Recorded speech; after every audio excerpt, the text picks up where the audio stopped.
দেখুন কচুলতি দিয়ে দিলাম।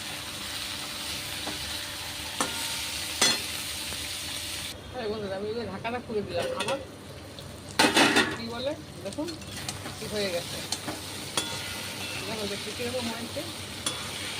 অনেকদিন পরে খাচ্ছি কচুলতি। দেখুন কত সুন্দর হচ্ছে। একটু ওই লামিয়ে দিচ্ছি দেখি তো। এই দেখুন আমার কি হয়ে গেছে, এবার লামিয়ে দেবো।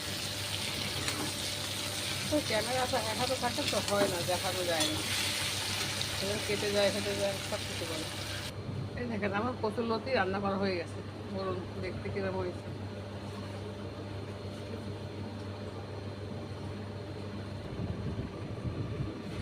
দেখুন আমার কচুরলতি রান্না গেছে। পেঁয়াজ, রসুন, কাঁচা লঙ্কা রসুন সেদ্ধ করে দিয়েছি, পেঁয়াজ ফোড়ন দিয়েছি, কালো জিরে দিয়েছি।